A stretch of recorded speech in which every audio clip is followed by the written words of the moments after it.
Bonjour, docteur Géromin. Un de mes amis m'a expliqué votre méthode de travail et j'ai commencé à lire votre livre « À l'ombre du raisonnement ». Mais j'ai une question stupide que je veux vous poser. Ne vous moquez pas de moi, mais c'est quelque chose que je ne peux pas comprendre avec ma propre logique. Bonjour Marion, il n'y a pas de questions stupides. Vous avez bien fait de ne pas vous laisser freiner par ce que vous pensez que les autres pourront dire et de venir me voir pour en parler. Voici ce que je n'arrive pas à comprendre. Vous dites que pour obtenir plus, il faut en faire moins. J'y ai beaucoup réfléchi, mais ça n'a pas de sens pour moi. Je vois ce que vous voulez dire. C'est ce qu'on appelle un paradoxe en philosophie. Oui. Si vous traduisez ce terme du grec ancien, il signifie contraire à l'opinion commune. C'est une proposition qui, à première vue, est surprenante ou choquante. Elle va à l'encontre du sens commun. Oui, c'est exactement comme ça. Mon bon sens me dit que plus je fais, plus je reçois. Mais ici, vous dites exactement le contraire. Cela surprend et choque. Le paradoxe était d'ailleurs l'une des figures de style de la rhétorique au Moyen Âge.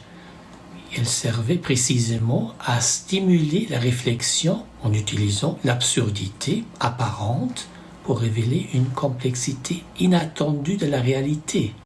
C'est parti. Expliquez-moi cette réalité complexe qui échappe à ma compréhension.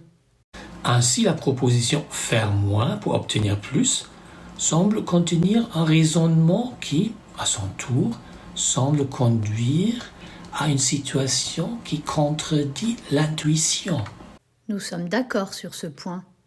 Mais quelle est la solution qui se cache derrière ? C'est le sujet de mon livre « À l'ombre du raisonnement ». À vrai dire, je n'ai pas encore eu le temps de le lire en entier. Pour le résumer simplement, c'est que notre psychisme ne suit pas les règles habituelles de la logique. C'est donc pour cela que le titre de votre livre parle de l'ombre ? Pourriez-vous me l'expliquer afin que je puisse en avoir une idée générale ? Je regarderai ensuite votre livre pour mieux comprendre les nuances. Vous voyez, Marion, notre psyché n'est pas monolithique. C'est une interaction continuelle de plusieurs instances. Cela me rappelle mon cours de philosophie où Freud parlait du ça, de l'ego et du surmoi. Les mots et la terminologie changent en fonction de l'approche scientifique que vous utilisez, mais c'est comme ça.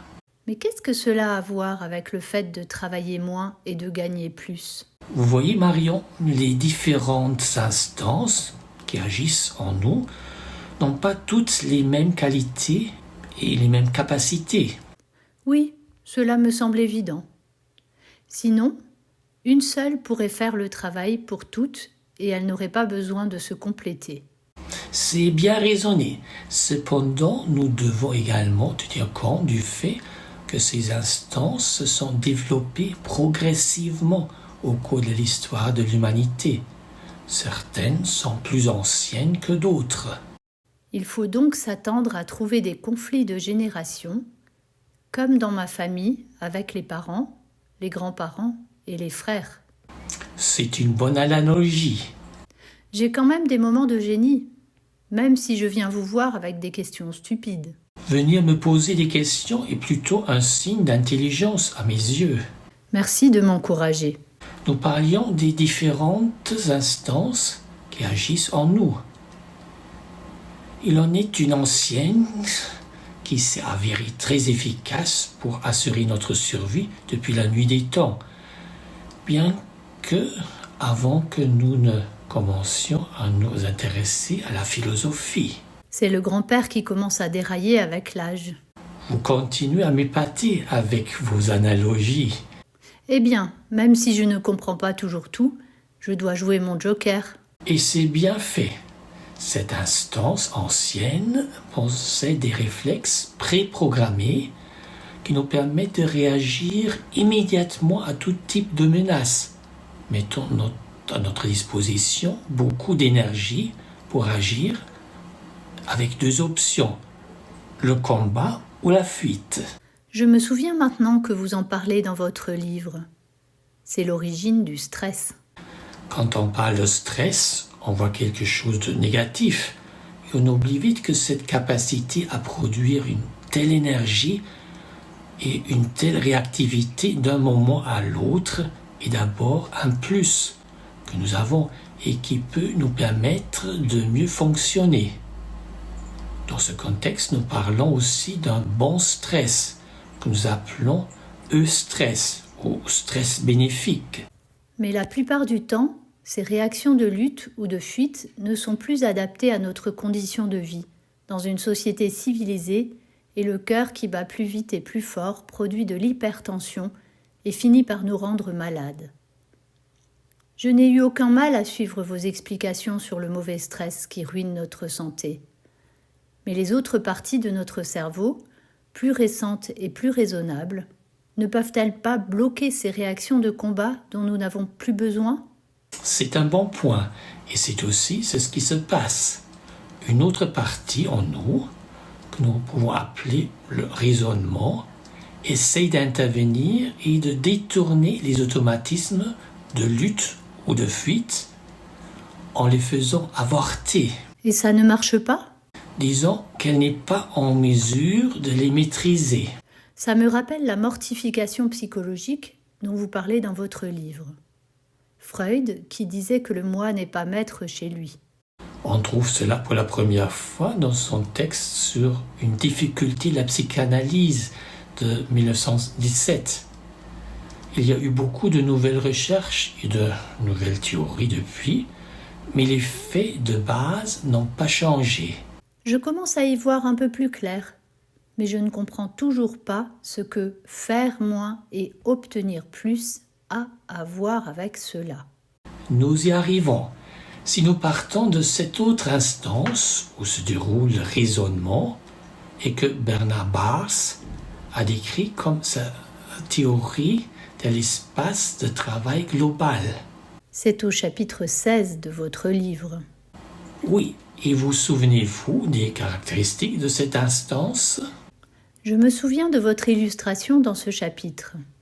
Elle montre une scène de théâtre sur laquelle un seul détail est éclairé par un cône lumineux qui laisse le reste de la scène et la salle dans l'obscurité.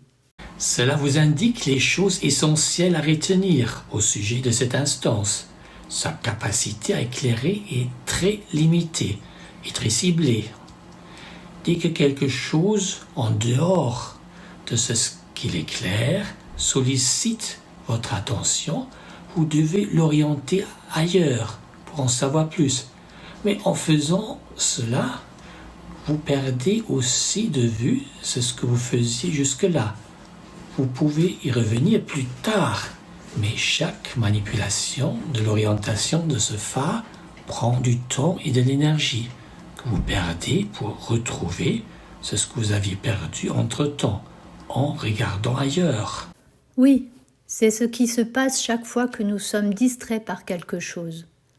Je sais que vous avez conseillé à un ami d'éliminer autant que possible toutes les distractions, de mettre le téléphone en mode avion et de dire non à tout ce qui n'est pas essentiel pour ce que nous voulons réaliser. Serait-ce le fait de faire moins qui nous permet d'obtenir plus ? Nous y arrivons. Vous avez déjà trouvé la première partie de la réponse. Et il y a encore un autre aspect qui joue un rôle ?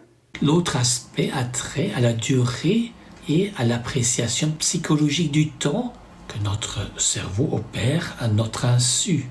Vous dites que notre cerveau évalue le temps sans que nous nous en rendions compte ? Oui, c'est exactement ce qui se passe, et sans que nous le sachions. Notre cerveau organise notre énergie de travail pour obtenir un résultat en fonction des créneaux horaires. C'est ce qu'on appelle aussi la loi de Parkinson. Je sais que la loi de Parkinson dit que tout travail dans une administration augmente jusqu'à ce qu'il occupe complètement le temps qui lui est alloué. Oui, c'est exact, mais elle s'applique aussi en tant qu'individu autant qu'il nous faut pour accomplir une tâche. Parkinson est parti de l'idée qu'un gaz remplit toujours l'espace qui lui est alloué. Ainsi, pour accomplir plus de travail, il suffit de réduire le temps disponible. Donc, faire moins pour obtenir plus. Merci, docteur Géromin. Maintenant, je comprends et je suis content de vous avoir posé cette question. Au revoir Marion, et n'hésitez pas à me contacter à nouveau si vous avez d'autres doutes.